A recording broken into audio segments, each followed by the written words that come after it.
the jungle. Febiven, fantastic season so far for him in the mid lane. Reckless as the AD carry. Of course, the captain, Yellowstar, is next to him on support. And Baylor standing behind the team right there as the coach. And this is going to be an interesting battle for me because both these teams have had incredibly dominant wins where the team loses their Nexus like 23 minutes in. That's how both these teams really started their tournaments here. And we move back a couple of more games, and now you've got a very close match between when you got to come down to the favorites from these two continents. Yeah, crowd's going wild here. Teams are almost already in the lobby, and this pick and ban phase will be very, very interesting to track. Yeah, because we have here a situation where Cloud9, their best picks is not what we normally see banned away. The Tristana for Sneaky has been so important because he's been winning the laning phase, takes that first tower, goes mid lane, and this siege composition kicks in, and they just take down all these outer turrets. Azir and Vega are the two picks we've seen for Incarnation. He's been playing fantastic on both, and they work so well with the Tristana. So we were talking a little bit, okay, what will Fnatic do? Will they try and target ban? Maybe the Tristana away here, will it ban the Vega as we saw yesterday? The problem is they're on red side, and it's so difficult with these top tier picks as well there. I mean, so many different scenarios can happen. The conclusion that we kind of came to is that Gangplank may get through in this pick and ban if Fnatic allow it to be so, because Riven is a notorious counter. We've actually never seen it being played out, but obviously Huni can master that lane, and there's other champions available, and that would leave an extra ban or an extra pick pressure on Cloud9 side. Yeah, and because Cloud9 in their lane swaps, again, they favor getting farm on Sneaky. So this Gangplank pick, we saw it on day one for them. Balls fell behind. He didn't have much of an impact in the game other than his very good ultis. But it means that if Fnatic lane swaps on C9, they can get Huni ahead with that counter matchup potentially and use that to keep Gangplank down and then, again, stop this siege come from happening. Obviously, there are other picks we need to respect. We know Sneaky plays a fantastic Kalista, but if you're forced to pick the Gangplank, that goes over to Reckless. And then later on in the pick and ban, I do think the analyst desk made a good point. Febiven is a player that's notorious for just playing these wave clear mid laners, control mages throughout the entirety of Summer Split, and that seems to be a stylistic answer to Cloud9's very rotational heavy game where at one point in the first 20 minutes they will try to siege mid. And that's the thing, though, is then it comes down to Cloud9's ability to become inventive. And it's actually one of the biggest strengths this team has ever had, and especially for Hai as a shot caller, is this man will never bash his head against the wall doing the same thing that doesn't work over and over again. Instead, Hai finds a way to crack the team open. And sorry to interrupt you. The very cool thing about Hai for C9 is he doesn't even require any attention. In the pick and ban phase, they're the only team who's not early picking a jungler in almost every single rotation if the lease is open. They delay it because the other members are more important than what Hai can pick himself. He's mainly there because he's such a fantastic shot caller, but he's also stepping up as a player. Yeah, and his mentality in terms of shot calling, I was asking him about it earlier when he was sitting ready to get into games. Like, you know, some of these teams, when he was watching the other game that I just played, he was like, yeah, they're waiting for the enemy to make the mistake. I don't like that style. I like to be proactive. I like to get stuff done. And hopefully he brings that to the table because it'll be interesting. Yellowstar versus Hai in terms of shot calling, that could be a very interesting dynamic. Fnatic, relatively more passive, so they do follow that category that wait for the others to make a mistake, whereas C9 is looking to be proactive. Well, that's the thing, though, is if you just compare how the teams function on an individual player level, C9 has two big stars as far as individual carry power goes. Incarnation, finally late in the Summer Split, got very good. He's a justifiable mid-lane threat here, and Sneaky got back on form as well. But it's always those two players, always those two over and over and over again, whereas Fnatic can reasonably rely on three different players, three different lanes to carry their games through. So even just in a passive sort of farm game, that's actually better for Fnatic because Huni's likely to be able to make plays on balls. So I think it does come down a bit to Hai to crack that open. We get ourselves into the picks and bans, and Fnatic actually not allowing that GP through at all. No, just going to take it away instantly. We were just trying to see what Fnatic could be thinking maybe if they want to get rid of some of these picks like Tristana, like Azir. We've seen Cloud9 use so well in these siege comps because it's the only strategy we have seen them use because they only played 2 games, and why would you change it when it's working so well for them as a team? If they don't end up banning the Tristana early, we could actually see it picked up on the first rotation, especially now that these teams have been learning that picking Darius that early may not be the best choice. Leaves up an open spot here for potentially one of those strong trading AD carries. At least ban as well from Cloud9. We mentioned it just before how they don't need to get a high priority pick for Hai because he can play multiple picks for himself, and Mumu is like one of them, of course, standing out we want to see. But they don't value his jungle picks so early in the draft, and also they ban it away. Don't want to risk in case one of these top tier picks are open, they can first pick it. Maybe a Kalista comes in for Sneaky, or he just says, you know what, I don't care about Fnatic in it because I can play Tristana into it. Because the chances of Braum right here, it's one of Elimination's biggest champions, and just getting a big front line for Incarnation and Sneaky in the background. But no, it's Darius actually going to start with the top lane front line. I mean, for all we've criticized rather Darius overall, he still has a positive win rate in this tournament. I believe maybe today he evened out, but coming in today, he was still 6-5 overall. So I think he's 7-5 now. He won at the very beginning as well with Darius or Dyrus. And one thing about this early pick is often when he is picked, Lulu is still open, or the other team is already first pick Lulu, and the team pick Darius into him, and then obviously they get hard countered, they get kited around so easily, they get denied that the kill with his ulti and the reset. Now Lulu is banned away from C9, so they were setting up for this one, and they're really also saying, Balls, we want to make sure you're on a comfort pick. We don't want to have to just run down the list and then suddenly have a matchup that's not in favor of you.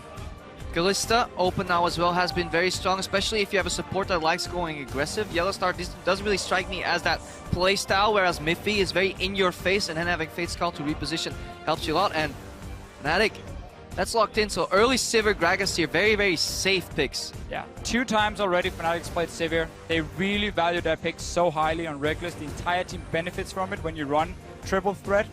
The movement speed, the team fights they have, and again, the wave clear it's going to give them is important. Gragas is interesting because normally Rek'Sai would be like the go-to second pick, but because it's against a Darius and you want to run a composition that can also kite back, Gragas offers more utility for your team than a Rek'Sai who just have that knock-up. Well, that's the thing, though. C9 doesn't really play around balls anyway. He's off in the side lane getting a bunch of split push farm and knocking down turrets people leave alone. It's the other core members of Cloud9 that do a lot of things. So even just compositionally, I don't know if counterpicking Darius matters here from the C9 perspective. Yeah, that's definitely a good point. Their playstyle doesn't really revolve around him all that much. And even if he gets behind, he still has that peeling in teamfights, because this guy right there, Sneaky, is the one to watch, and looks to go with another Tristana. Interesting matchup with Sivir. Relatively easy spell shields, but Tristana doesn't get threatened that much, especially since Elimination. He really likes playing range supports or Braum. Both work well against Sivir. Either you poke her out or you just simply destroy the boomerang every time she throws it. There are things, though, I like about Sivir against Tristana. Not necessarily the matchup itself, but more what happens outside of laning phase. Tristana is one of these AD carries who's good at taking down towers in the mid game, but her overall damage when she's sitting on just an Infinity Edge is not the greatest. She needs more items. Sivir is one of these AD carries that can always force plays on the map, who can fight early on because it's not about her damage, it's about the rest of the team as well. So Fnatic might look to really speed up the game in the mid game and say, C9, if you ever group to Siege, we will hard engage with Gragas flashing in, another reason for him being picked and not the Rek'Sai, and of course the Sivir ulti. And again, he can always just play support for a carry for top lane Huni. They know it's going to be Darius up there. They can take their time to figure out what they want Huni to play. And Fnatic are actually going to leave. It'll be surprising if they don't pick top lane here. Top lane for last. I would not want to play Yasuo. It is a flex pick. It is a flex pick. But yeah, since Fig just mentioned, that matchup is absolutely brutal. The wind wall has absolutely no use, and that's why Yasuo actually wins a lot of those matchups. So technically, this is mid Yasuo being already locked in. But again, it's Fnatic saying, hey, C9, you've been running siege compositions. Here's some hard engage. Here's a guy who can instantly get onto your backline and chain that CC. It is some hard engage, but at the same time, it has 0 wave clear. All it can do is block some projectiles once they're at the tower. So if Fnatic find themselves out-rotated at any point, that middle lane tower is going to drop, and it's going to drop quick. I want to see if Incarnation is going to play the Azir. Now the Vega was banned away, and he looked good on it yesterday against Rook. He only had that one moment where he got solo kill, but that was about it. He was out farming by like 40 CS or something and always poking down the tower. But it's, again, it's the siege composition for C9. No surprise, elimination with the Black Shield is going to be key as well. Yeah, I love the Morgana pick against Yasuo compositions, especially now that Alistar's W has slowed down a little bit and he becomes relatively predictable. Clutch Black Shield can change the entire scope of a teamfight because Alistar will very often flash in for the combo. Yasuo expects it to hit. And Black Shield could even be used against Gragas' barrel. Body time, so much outplay potential there on elimination. I wonder how much magic damage Fnatic has. Can they break the Black Shield, or are they, forced to succumb to the fact that nothing's going to happen? Now, from what I've seen of Elimination's games, though, his actual reflexes on Black Shields have been a bit slow. I think we're going to see multiple. We'll see some he'll hit. We'll see some that he's going to miss this game. Sure. I wonder if Fnatic, if they have an AP top lane in mind against this Darius, Ryze could be potential, but it's just way too slow, really. Unless they move Yasuo top and take an AP mid lane with wave clear. We saw the Heimerdinger hover. Wow. But we'll get back to that hover later. Orianna locked in. So one thing about this Yasuo into Darius matchup is, one of the things we always look at is who can close the gap on him when he swings the big axe. Yep. It's very easy then for Yasuo to dance around minions and get close to him and get these small fights where the damage from the Q is of course reduced from the Darius, but Yasuo has to be so careful he doesn't get caught out. In top lane matchups, you always have to rate the 2v2 as well, so that can snowball it forward. If Reignover can successfully gank for Huni, then he can start maybe snowballing and playing around with that mobility. If at any point though Huni dies and he falls behind against Darius, he's going to have an incredibly hard time in that lane. But again, they're looking at balls and they're saying, you have been the weak link of this team. You are not the focus of this team. We can take this matchup and then take it into these team fights where if we look at the amount of knock-ups, Alistar is there, Shockwave is there, we have Gragas coming in. So many ways of chaining that CC and getting the knock-up to the backline, and enough hard engage from Fnatic to say, once you start grouping on the side of C9, we are going to engage. It's not like AHQ had no way of starting fights other than Mountain on a Rengar trying to engage. That's not going to happen here for Fnatic. This is going to be really interesting. I want to see how well that top lane matchup goes, because in my mind, it looks so brutal, but Huni can maybe do it here. You guys at home join into the conversation. Hop on Twitter and tell us who will rise by the end of the hashtag C9 win or hashtag FNC win to @LOL Esports. We'll be checking in throughout this game to see how that one goes. One thing we haven't talked about is, yes, Huni can use his E to dash out of the creeps. He can also dash on top of Darius and greatly reduce that damage from that spinning blade. Well, as we get ourselves onto the Rift, here we go. Who's going to be in first place at the end of the day in this group? It's going to be either Cloud9 or Cloud9 and Fnatic together. Otherwise, FNC falls to that tie for second at 1 and 2 in the record here. We move in with Fnatic actually camping a brush. You see this so often. When they're expecting the other team to invade in on top side jungle to get all these early wards for the lane swap, you just hide. Reignover might be baiting and trying to show, hey, look guys, we're doing just a standard 5-man cover all the way down. I'm all here, I'm all alone. But this play, we've seen it multiple times already, to the point where if you see the jungle, you can expect that stack almost. So that seems like a very standard play. I haven't seen the blue side mirror this at all at any given point, so it seems only red team wants to do that. Lamination, confident. So again, they're only seeing Reignover. They think for now, or at least what Fnatic wants them to think, is just, it's only one guy standing there. They're going to check smart behind. That's big. And then, you know, okay, Alistair's not supposed to be there in this kind of invade, so they don't get deeper wards than this. And now this level 1 for Fnatic somewhat backfired because they didn't get to mirror what C9 just did. There's 0 wards in that jungle because Fnatic were all stuck there trying to set a trap. It is up to Fnatic right now to at least secure 2 quadrants of their jungle. We've seen HQ fail at this before, where they basically got essentially tree buffed, or the convention, or the similar thing that happens right now, where you just lose so many jungle camps in a matchup and you play behind in tempo. But look here for C9. Because they're starting in their own jungle on the top side, Fnatic can do the same near their own blue buff here. So no invades yet, but sneak elimination. They're moving in. Fnatic are going to do the same on top side. These guys get spotted by a ward, but it looks like it's going to be enough to force Gragas and Yasuo to run away. So elimination is being a little bit aggressive. Makes it a bit of a slow start. So important thing about this ward is it means Fnatic could move away from blue buff and then try and sneak the wolf camp without being stopped. C9 though are going to check it. They see it happen. Fnatic gets that one and then back away. Same thing happening for C9 though. Completely mirrored with the two teams. And Yellowstar going to be harassing what he can. Hopefully they don't give him the ability to steal. That's not going to happen here. Ball's going to get level 2 off this. Difference though is C9 is getting 2 camps at that side and got zone off the blue buff. They may return. Fnatic had to only do 1 camp and move away, so C9 get potentially more experience if they can continuously keep on farming. And of course both teams ending with 4 members on the strong side of the map for them, where the AD carries are standing as well. Fast push happening on the top side. Should expect exactly the same for C9 on the bottom side. And then, look here, they have already sent back balls and elimination. They do this very, very often. 2 guys going to the vent, but the problem is, 2 guys is not enough. 4 members can easily dive 2, or even just zone them off the tower. You see, Fnatic is already moving down with 3 guys, and Reignover is coming, so this should not work for C9. Yeah, just like yesterday, when Lee Sin or when Hai's on the other side of the map, that's when Balls needs him in the top lane. Again, he's not there to defend, and they will get zoned off. Very, very lazy almost lane swap for C9 in the sense you just send 2 guys late, first of all, and then your junglers on the opposite side. Right now, Huni could technically TP down to the bottom side and just take up that entire wave, but he's a little bit afraid of where Hai might be in Lee Sin. And he probably also wants to stay on his top side and get the tower goal and then bounce the wave back.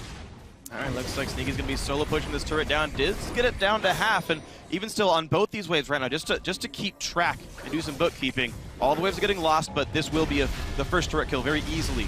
Yeah, we've seen similar things play out over in Europe when Giants, for example, would try to defend against this European lane style, even with 3 members, and very often they would get zoned off and lose so much. So right now, Fnatic playing it out perfect. Bounce again here for Huni, so the wave will freeze. He won't be zoned off experience, and he can do with that wave whatever he wants. And the key thing is that Reckless, if you notice, he stays close enough to get gold, so he gets enough for a pickaxe when he goes back. The difference normally would be you give all to the AD carry, all to your top laner, and your AD carry only gets the average blade, and he's a lot weaker then compared to now with the pickaxe. Sneaky though, as always, gets solo experience and farm in these lane swaps, so he's going to be stronger than a level 2 Sivir, and C9 has to use it. And this is the funny thing though, is this is one thing that Cloud9 is so good at, is their actual pre-match, like 1v0 preparation. They've essentially timed how long it takes Fnatic to kill this, and they were able to solo push, but Elimination already on the wrong spot here. Yellowstar and Huni both going for the fight, then Naga comes through, and a level 1 Morgana forced to flash away. Maybe they didn't quite expect that.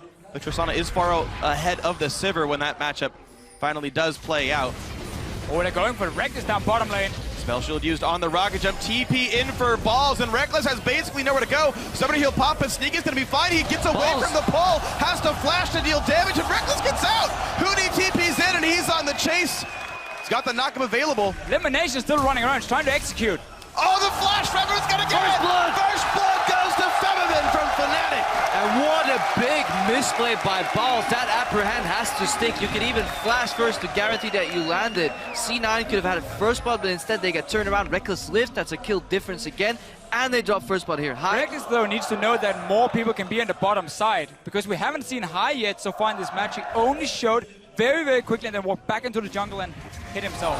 And that was good by High. He dropped that ward knowing the AD carry may go pathing into the lane. Balls teleported, but the play backfired due to poor execution. The Balls gets a freeze now. Based on everything that happened, that we've now got a lane freeze set up for this top laner, he can immediately catch up with Huni's money. And with the fact that Reckless had to go back to base and has to hide, he's getting behind. But very important for both teams. First of all, you just said it. Ballsy gets the big wave here. He catches up then. Reckless is also getting some minions on the bottom side, but he's sharing it with Yellowstar, so he's still going to be behind in experience. And overall, C9, as long as Balls can get this entire wave, which he's sitting with now, should have an experience advantage after the lane swap. It's actually very interesting to see, because if that initial screw up didn't happen, C9 could have been vastly ahead of Fnatic here. Yeah. Not for Elimination dying. The 400 gold first blood, no assists, so 400 gold worth there. You can see Fnatic up 300 right now in this game. 3-2 based on how that all goes, but this got pushed in. Sneaky was able to back for a BF sword, so he's got an item lead over that Sivir. Remember though, the time it cost Febiven to path all the way to the top to chase Elimination, he also used his flash, so he invested a lot into that kill, so overall it wasn't that bad of a trade if you look at the big picture. Really the only difference I would like to see in the C9 lane swap, now that they do favor the farming experience on Sneakies, just keep Balls to 2v2 jungle a bit longer with High. Because there's no reason for him to walk into that top lane and just get zoned off. But again, it works because Sneaky gets so far ahead. Let's see what happens here though. Reno is coming in. Goes to the pole under the tower, gonna get knocked up there, but the slows come through. Huni takes a bit of damage, but Balls can't ult. He doesn't have enough. The kill comes through to Huni. Assist for Rainover. Rainover coming in first, hits the minion, but it was still enough to get the kill. No flash for Balls, and High now looking to fight. Pretty aggressive. Huni's gonna have knockup in 2 more Qs. Fighting over the Gromp. Smite is up for Rainover. Easy pickup. Level 5 now. Rainover out-leveling High in this one. Big turnarounds happening here. We see so many small things with TP down behind someone if he overextends. Elimination got chased around, and now here the 1v2 against Balls with no flash was enough to give another kill for Fnatic. Cloud9 keep this up though. They may be about to do their signature move. They just pushed in bottom. Febiven has to base in the mid lane. This could be a little bit of damage on that mid lane tower. We've crossed 7 minutes, so that debuff that reduces all your attack damage has dropped down. Sneaky's got level 3 explosive charge. This could be some real damage. If they know he's in base, this could be a good push. We need to see Yellowstar also leave this bottom lane. He's sitting and holding hands with Reckless against nothing really, because it's just big waves being pushed against each other. So now he's rotating extremely late compared to Elimination, and he's not here to assist Febiven before now. Well, gets it down to half, but the wave clear is good enough. Febiven gets back in the lane. All is well. This is something we've seen Cloud9 do every single game so far. Push up with Sneaky in a push and experience advantage, rotate mid, find an opening, whether there's no wave clear there, the wave clear is in base, and somehow they managed to do it again, even against a team that generally prepares so well for their opponents. And I almost think C9 is happy that teams ban Veigar and not the Azir for Incarnation, because when you play Azir with this Nash's Tooth build, the way you can instant shove waves in the early game so quickly means this rotation is even more effective with Tristana, and they keep using it now. Balls at 6, Huni's only 5, there's going to be so much damage available. The Q lands on the blade! That's the easy kill, dunk not required! First kill of the game for Cloud9. Yeah, your wind wall means nothing here at all. Maybe a Sonic Wave, but so much damage on Balls, and somehow, even though we keep talking about how he gets put behind, that massive freeze that we pointed out earlier, that propelled Balls forward, and then a good gank from high. That was what Cloud9 was famous for back in Season 3 when Meteos and Balls played together. Balls would always find a way to push the wave on level 6, have the momentary XP advantage, and dive the turret with the jungler. Textbook, Reignover didn't see it coming. And more importantly, how is Huni going to continue playing? Yesterday, when he made a mistake, he tried to make up for it too quickly and kept on adding to the mistake pile. Instant teleport to match it out. Now he's down 20 CS. Gotta keep our eyes on him, and especially the player cam too, if he's going to be emotionally affected by these plays. And we just keep seeing the same move for C9. Incarnation instantly push out the wave. Sneaky walks in because he already pushed the bottom side. Now he has to go down and catch the wave, but he's still fine because he keeps slowly chipping away on the mid tower. And it's how this siege composition always gets rolling. And then add in the fact that now Balls is winning. It's just making it even better for C9 compared to the 2 other games we have seen. You know what's funny though is they've cashed in all of Sneaky's CS lead. He was up roughly double for Reckless, but with all those trips back down to mid lane, Reckless is completely caught up on this Sivir now, and it's a threat again. I will be happy to trade CS for taking down these towers though, because again, Reckless catching up means he didn't do anything other than just farm minions. Sneaky is always applying pressure on the towers. More importantly, if you look at the efficiency of the build path, having to invest early in Boots 2 with a pickaxe as opposed to Sneaky, who can now add on more damage. He doesn't need mobility, he just needs to get into that mid lane and whack away on that tower with just very high AD. Right now, Reignover. Pull in, the dunk comes through and Balls gets it. He's got the Noxian Might. If he can reach Huni, it's an easy kill. High gets the kick flash. The dunk comes through, a double kill for Balls. So Fnatic is falling behind on the top side of the map, and yet they were looking to make a play. Huni's only level 6 right now. These components for him towards the static shift doesn't make him very strong. Getting a static shift though is a big power spike, but before he has that, you don't really want to take any fights when you're already falling behind. Greedy play from Fnatic on the top side, C9 responds perfectly. L-Star places the pink, C9 is aware of it, but good kick as well from high. Kick flash into the dunk, that was a beautiful combo overall, and that is just has to give you so much confidence in this game as well. C9, they're heading gold, but more importantly, they're heading map pressure. Let's watch it again. Reignover actually goes into contest the Grump, but uses his gap closer doing so. And again, Elimination is here, ready to join the fight. Yellowstar is trying, but he's on the other side. And look here, so first kill comes in. What High does is also super smart because he knows he's very low, so in case Huni gets off his ulti, but then he just flashes, kicks him back, and he's not in any danger. And so greedy. Reignover could have flashed that binding. He saw it coming, but he thought he could live. He also decided to use his gap closer aggressively. So Fnatic simply not respecting C9. Now Fevin's getting jumped on in mid. He's zoned out. Black shield. Yeah, shield's gonna be fine. Not a lot of damage taken on either side on this. Billy gets pushed out. You just gotta be careful though next to that ball. Good shockwave down to 500 health. Summoner heal forced out of this. Doesn't care about your ball. Shoot you in the face. He's got 2 on his team. They got good walls around it as well for C9 on the bottom side. So, sorry, for Fnatic on the bottom side, C9 take more on the top side for them. But they don't really care about this vision coming in for Fnatic at the moment because they're just moving so easily between the lanes. It should be very predictable because whenever C9 is pushed out the bottom side and Sneaky goes missing, well, he's obviously running mid to push the tower. So that vision for Fnatic right now, they haven't really been able to use it. And it's just Fabian sitting, trying his best to wave clear, while Reckless is constantly sitting in a side lane, catching up, or trying to catch up at least. Now right now it's an 800 gold game. C9's lead, turrets equivalent. Dragons none taken, 1 kill up. What I do like about this game is that we haven't really seen an early Dragon because it puts you so far behind in lane swap situations. They rather trade the potential time that it took them to do Dragon to hit towers and then create map pressure, open up the map, then get deep vision, and then easily pick up. This is about the time they come out can actually start looking to pretty much gate a free dragon. Hey, we just talked about how Yasuo needs that static ship as the first big spike for him. It is completed for Huni, and instantly Fnatic is saying, okay guys, we have fallen behind on the map. Our mid tower is slowly but surely going down. We might need to force a fight and get this Yasuo into the backline to get him back in the game. C9 can even just trade though. Dragon for mid tower here, even though it's already low, it could be a favorable trade. They could leave balls in the top lane and get teleport advantage, but they opt to fight. Well, this is going to be a bit tricky. Well, Fnatic is on the wrong side right now, so if C9 just stays mid, they will get the tower for free, and there's nothing Fnatic can do. So they're getting the both of both worlds, honestly, here. They stop the dragon, get the tower, and again, Fnatic is not getting the fight. Huni is just so far behind. This should be their dragon now. With that mid turret up, they have perennial control over this lane. Yeah. They get ahead in terms of pressure though. They do have teleport advantage. So Fnatic have been known for having fantastic teleports earlier in the season when they were just playing smarter, quicker, and better than the other teams. But right now, C9 seem to have their number. 1700 gold lead, 2 turrets to 1 dragon to 0. Cloud9 got to have their cake and eat it too. Mid got pushed and they got that dragon. As you mentioned, they did cash in the summoner teleport from Ball. So, yeah, if I could teleport for a turret and a dragon, I'd hit that on cooldown. Every single time. They're already down towards the bottom side.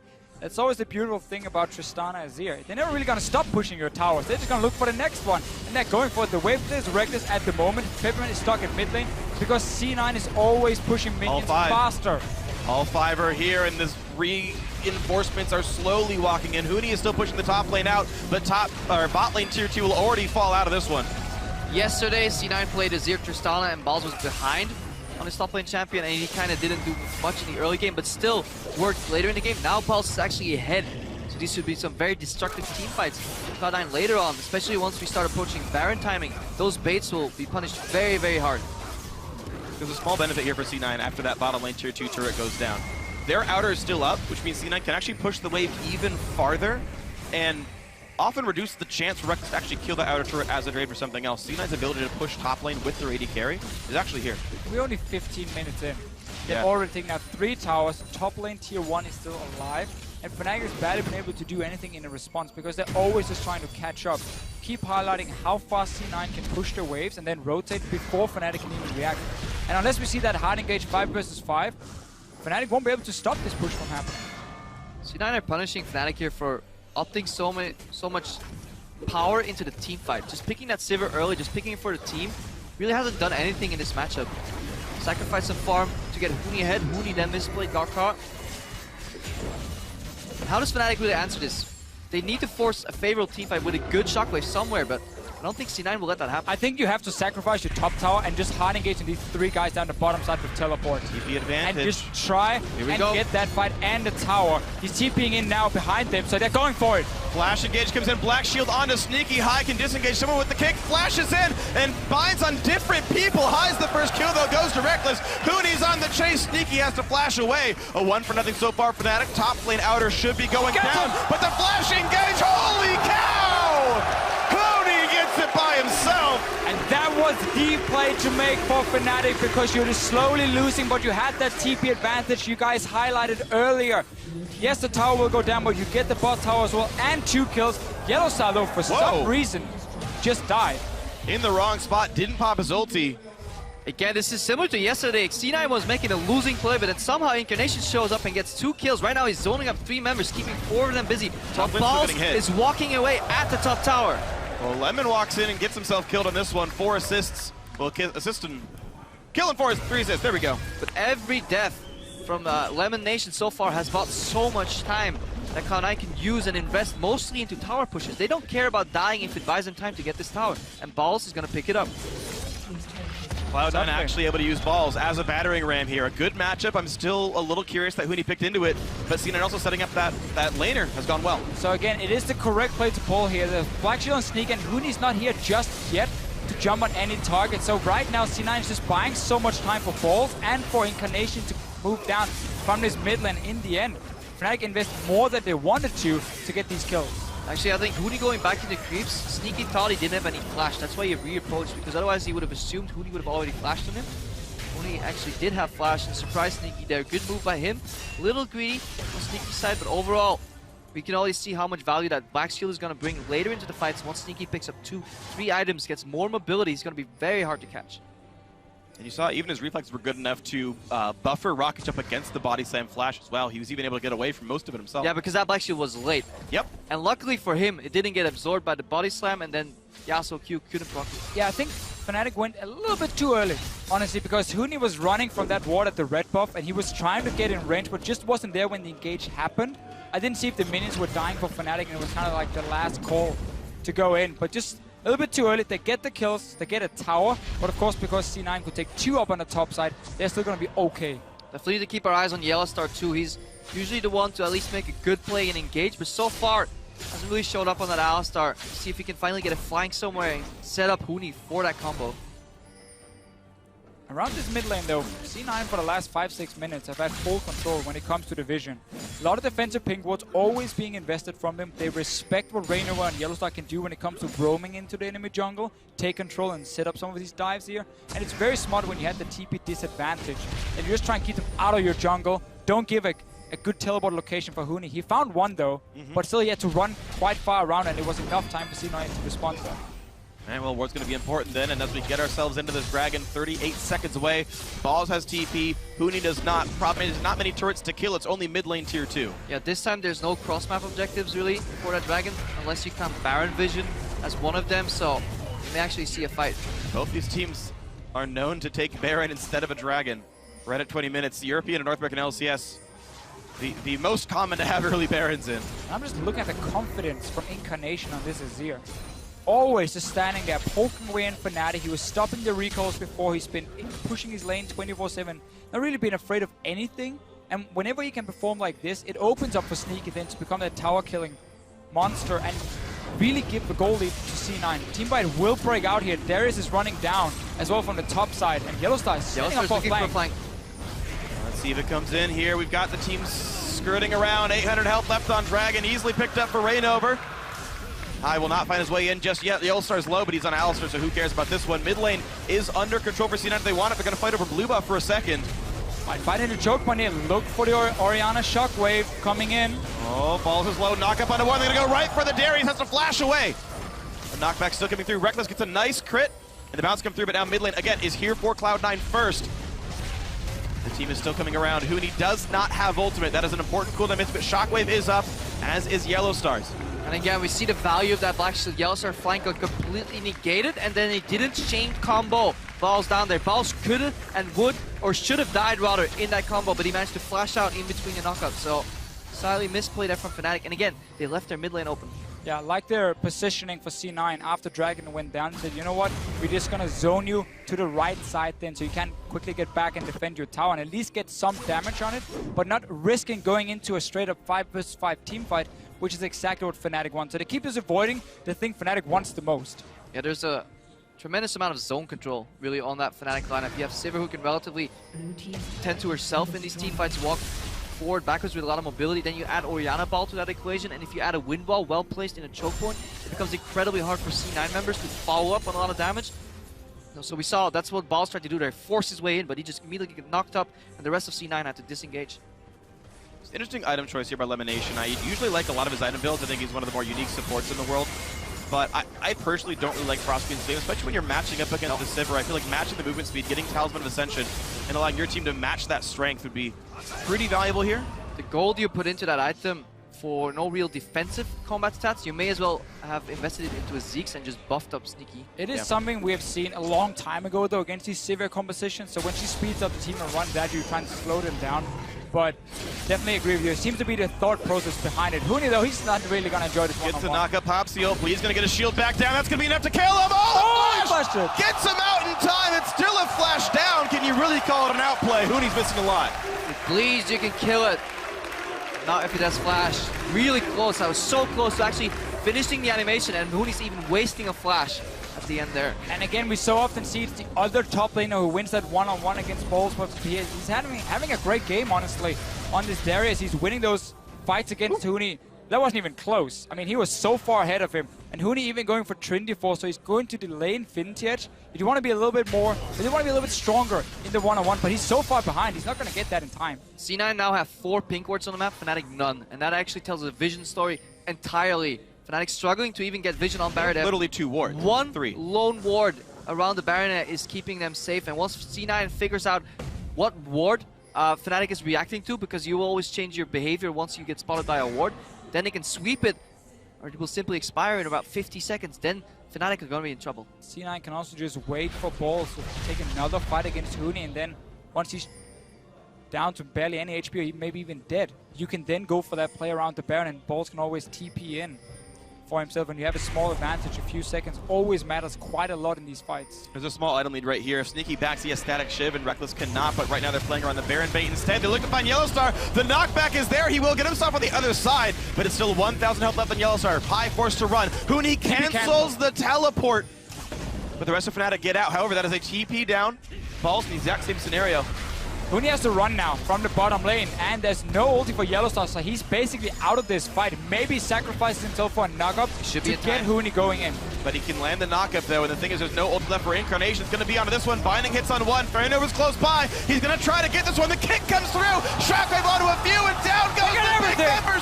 But Incarnation took the Baron. Reckless on the chase, though, picking up a lot. Only one survivor. It's Lemonation. Is he going to buy more time? I mean, it's a 1v4. He's going to die. Ace for Fnatic! Even though there was the Baron, that is better for the European squad. And here they go. C9, you're running this siege composition. You're not looking for these fights where you're stuck in a Baron pit. We saw the engage come in, Shockwave, Rainova as well, and suddenly it sets up Huni. And C9 are just stuck there. They cannot kite with the composition suddenly because they're at the Baron, and that was not the play they were looking for. Yeah, the initial play was fantastic. Bait and try to punish the support. Luckily for Fnatic, that support was Alistar, didn't drop, and they got some vision into that pit. And more importantly, C9, they fought without Emperor's Divide. They fought without one of their most important ultimates, and then they bunched up, they clumped up, making it for a very easy Shockwave, very easy combo. Huni, he was definitely in time because C9, they hesitated. They walked back from Baron and went back, and that may have been their downfall. And this really shoots Huni back in the game. He's sitting on like 2,500 gold from himself. Let's see it again. You have this siege composition. You want to kite back, but you're stuck in the Baron pit. Sneaky especially. Shockwave pulls him back in. That was a fantastic. Everyone dropped.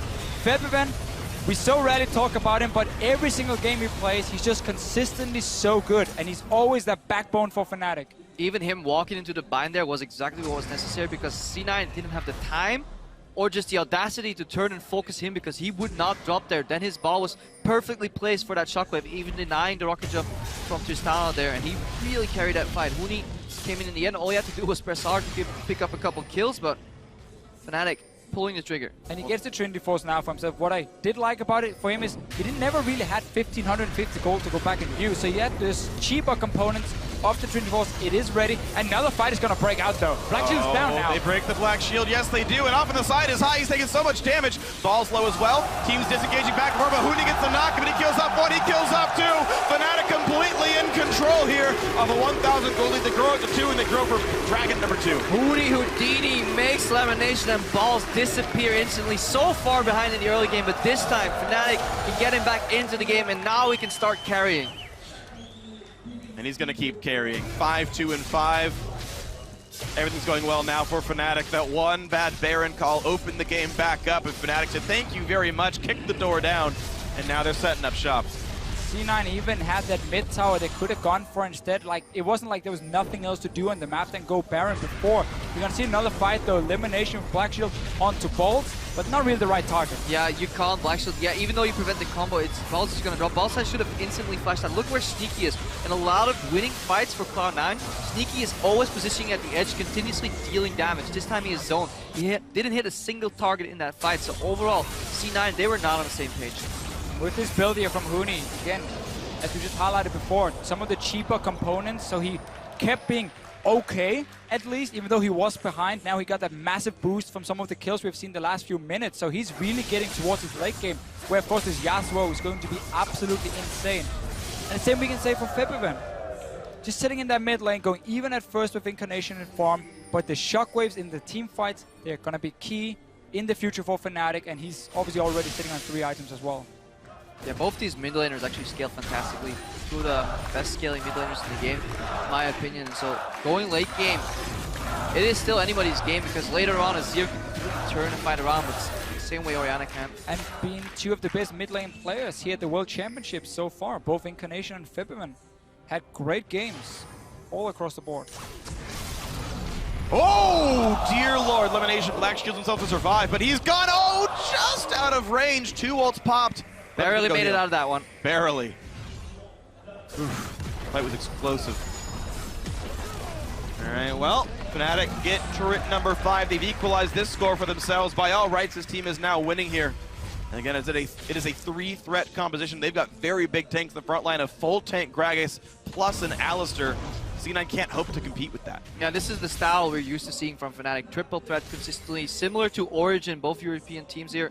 Really like playing that style, having a disengaged or at least appealing support on the Alistar. Very often favors Alistar, used to play some Janna too, just to keep people alive there.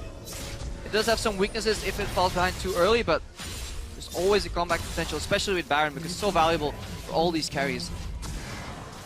Well, baited all C9 in, and Fnatic felt good about this one. So 4,000 gold now puts Fnatic squarely in the lead as we crest 30 minutes into this one. A Righteous Glory now done on Yellowstar plus Distortion Boots, so a lot of flash combos, a lot of engaged potential here for Fnatic. Of course, many of these members can set up for Huni's ultimates. And that's where these siege compositions really start falling apart, when they can never get to group safely because there now are so many ways for Fnatic to start the fight. C9 then has to opt into basically what's gonna have to be the perfect team fight for them. The Black Shield for elimination has to be either Sneaky or Incarnation, whoever gets comboed from Fnatic, but there's enough AoE explosions to hit both of them. Especially later on in the game, these fights don't happen that very often, so everybody has flash avail, and on Fnatic's side that means flash combo, flash body slam, Huni carry over to knock up with his flash too, so many dashes and just flashes that C9 has to worry for, and they only have 1 Black Shield. And of course C9 knows it's going to be all about team fights, so I quite like that Balls in this game went for Randuin's Omen instead of the Dead Man's Plate, because you want that reduced damage on the crit, obviously reduced attack speed as well for both the Yasuo and for the Sivir. So at least he's also building just to be a frontline tank right now. The problem is just that Fnatic is always going to look to get to the backline instead of him. Oh, I gets Black Shield, finds Feather and kicks a couple guys back, but he only gets Yellowstar the farthest. There's the knockup, there's the explosive cast, but no follow-up yet for Huni. They chase down the support, there's the only find the pop. Incarnation goes in, he knocks back Huni. He's got a flash over the wall, Balls can't quite reach Reckless is not but here. they're still looking for Feather. Reckless is pushing the base on the top side of the map. Fnatic disengage the 4v5, and they're killing the base. Huni's in already, that's at least an inhibitor. C9, they saw that Reckless were pushing, they thought to themselves, we can get a 5 versus 4 team fight. High went in, but I think he kicked back Yellowstar, and they simply couldn't lock down the rest of the members. Yeah, there was no way to produce those resets that Sneaky needed to clean up this fight and potentially then later on trade inhibitors right now. Yeah, High goes in, yes, but he selects 2 out of the squishy, like 2 of the non-squishy members of Fnatic. They have 3 threats, but they have 2 tanks, and those 2 tanks were peeling in the front. Nobody was threatening Featherman, even though he was out of mana at all. They walk backwards, teleport up, take a free inhibitor, and now Fnatic can easily control the game. Let's see, Baron has spawned, and C9 is already here trying to clear away the vision from Fnatic, but they spotted at the same time, so they're gonna be here ready to fight. Not a lot of flashes though on their Huni side. has a flank though, look at the top left. Damage, 3,000 health, here comes a team, massive knockup, oh dear lord! That's gonna be brutal, blue team does pick up the Baron, the kills are trading, Balls does so much damage, a spell shield from Reckless, he gets crit, here goes Sneaky, the ult is not quite Incarnation gets it, 2 deaths versus 3, Cloud9 come out ahead. That was a fantastic combo, going in, shooting his enemy into his mid lane to produce a reset to then get out of fight. That was an incredibly ballsy play. Holy cow, and Huni never got to ult in that one, I believe. He wasn't there quite in time to make the whole combo work. But again for C9, they know when they're fighting in this Baron pit how difficult it is for them. Huni flies in, but Exhaust is onto him, and I'm not even sure who he's ulting. I think it might be Elimination. So there's not enough damage on the correct targets. And in the end, Balls gets that first ulti off, he gets the second one. Sneaky knows, okay, I need to get Reckless down or at least close to someone else. Incarnation says, thank you very much, picks up that kill. What actually happened there, Huni pulled the trigger too early. Alistar W also procs a potential knockup target for the Yasuo ultimate, but later on you obviously want to chain the ulti on a triple Q. That's what Yellowstar was looking for. He eventually knocked up multiple people, but Huni procced it too early on the W already, and that actually meant that he only got the support and later on just didn't do any damage. One small thing about the mechanics is that ultimate is it does give you a small grace period to get additional targets, actually. I didn't watch closely enough to see if that happened there, but there is, sometimes you can get multiple even if you ult early. I really just want to highlight, with these 2 teams, the calls that are being made in this game, how insanely hard they are to pull off when you're sitting in the heat of the moment, where Reckless is pushing down on the, at the top side, and Fnatic is saying, you know what, we can buy time for you, and C9 is saying, you know, we can engage, we can look for that pick, and now after, C9 rushing to that Baron saying, this is the call we need to make to get back in the game. And there's so many insane calls, and they're so risky, a lot of them, but they're working so far at least. And it also tells you that shot calling just trumps individual play. A lot of these teams coming into Worlds with very highly mechanically gifted players, proficient, you know, in terms of ranking, solo queue, so skilled at the raw elements of the game, but then they fall apart when it comes to macro play. And C9, they've shown before what they can do on the map. Yellow Star now leading Fnatic through some really good rotations, getting an inhibitor right there, almost stealing that Baron too. Infinity Edge now done for Huni, so now all that's left to do is build tanky to keep this man alive. Of course, on the other side, if you kind of start counting hard carries, Elimination finally has a Zeke's Harbinger done. Problem is, this Morgana is dying very quickly, and she can't buff Tristana very much if she's dead, so that is one thing to actually be a bit concerned about, is Elimination's 5 deaths is a worrying trend for C9. And it does put Sneaky on 90% crit in these fights. That is If he gets it. If he gets it, which he can get easily. Zeke's Harbinger actually allows you to focus frontline for a little while. Once you engage, you can jump in aggressively because there's not a single person, maybe Feverin, that can actually outrate you once you jump in with that 90% crit. Gonna be something to watch then if Sneaky can have the auto attack uptime to kill whatever he wants. Blue Elixir picked up for Elimination, so he's gonna have some more damage in team fights. And a little bit of ability power for the Black Shield. Bottom lane is the target here, even though Cloud9 is a team that had killed the Baron off. They're still the defensive ones here. Also, a lot of winning fights for Fnatic did come from flanks, and as C9 pulls back into their base, it's incredibly hard for Fnatic to make that happen. So that could be something they have to look out for, that they don't over-engage, because it's incredibly easy to play Morgana when all the enemies are in front of you. It makes Black Shield life a lot easier compared to having to watch multiple flanks, potential flash scenarios, just add so many variables to the equation. Still have to highlight though, with this build from Elimination, it requires him to sit very far back to stay alive. You mentioned yourself just before here how he cannot be in the front because he needs to buff up Sneaky. So their team fighting power of Morgana, when she can go in with her ulti and hit multiple guys, goes really far down, and he just becomes basically this Black Shield bot onto Sneaky. With his positioning so far, it's not been working because he has been caught out so many times. And Fnatic honestly look for him as well, because the Black Shield always goes on to one of the carries. So you aim instead for the Lee Sin, you aim maybe for the Morgana and take them down first. One Black Shield every 9 seconds. Black Shield can last up to 5 seconds, so that Black Shield buff could be very efficient for C9 here. Yeah, good coding on that Black Shield bot. We'll see if it holds up. Maybe Fnatic can decompile Elimination and it gets a lot worse. Right now, Cloud9 trying to hold equal. Still a 4,000 gold difference. Means less over time, but we're still at a tricky part of this game. And there is an open inhibitor now Fnatic can go towards and take that 5-on-5 team fight around it. Don't have to deal with the towers, but of course you always have to respect the fact that, first of all, running back to the fountain and healing back up means you can rejoin the fight, and also with these turrets near the nexus around it, it becomes very difficult to over-chase, which, funny enough, is what Fnatic's composition likes to do.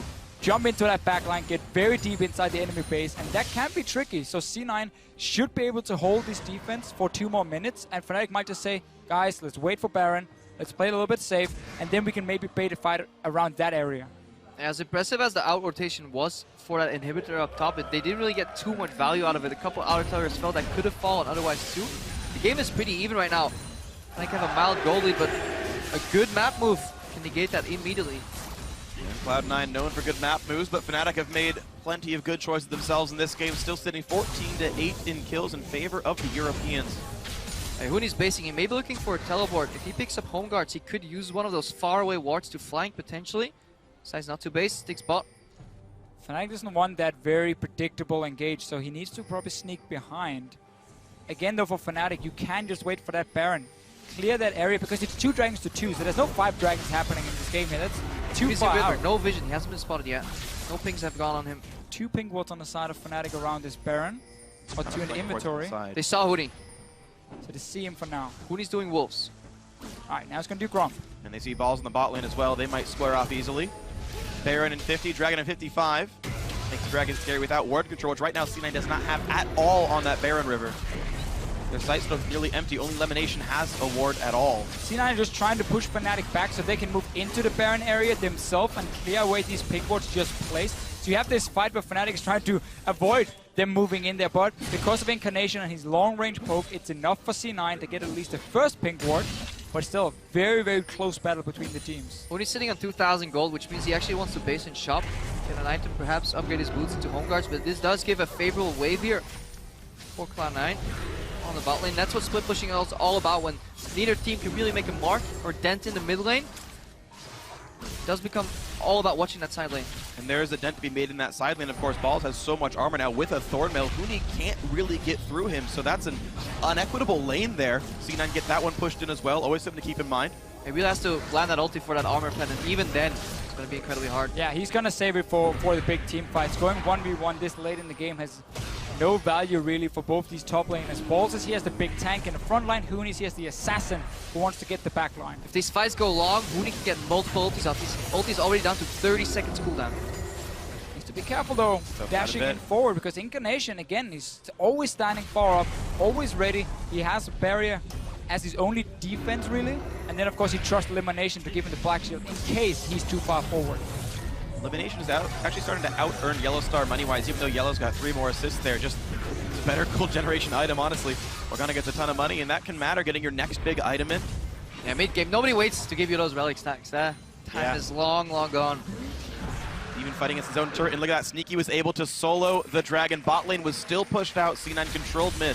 Both sideways pushing for C9 too. They have that turret behind them for safety. Now they're sieging mid, so they're using triple pressure on all the lanes. Oh, be careful! Here's the jump in. It's a 2-man ult. He catches Balls. Sneaky is out. There's a turret alive, though. They got to be careful. A big knockback, and that's the kill into Morgana. Azir goes down as well, but the dunks are coming through. A double kill for Balls. A triple kill for Balls. Holy cow! C9 get Kill for Balls. Holy cow! That's why team's been picking Darius. Cloud9 have 3 members alive. And what an aggressive use of flash ulti there for Incarnation. He knew he would drop in the fight, but he would generate so much damage for resets on both Sneaky and Balls. And it means they might win the game right now. Look at the respawn timers. 30 seconds. Would you believe it? This is a group where 3 teams could have taken first place, but it's Cloud9 who did it. The 4th that no one counted in. The 7th place North American LCS team. The Cinderella story is still alive. They are undefeated in the World Championship, and Cloud9 are 3-0. If you told me that C9 would get a pentakill, I would say, okay, it's Incarnation or Sneaky. But Balls. But Balls gets it. He had a great game. It didn't fall behind early because he got that massive wave in the top lane. And then in this last team fight, Fnatic even jumped him. Huni ulted onto Balls, the big tank. But then we see the power of Darius. Once he gets rolling in those fights, he gets the first kill, second kill, third kill, fourth.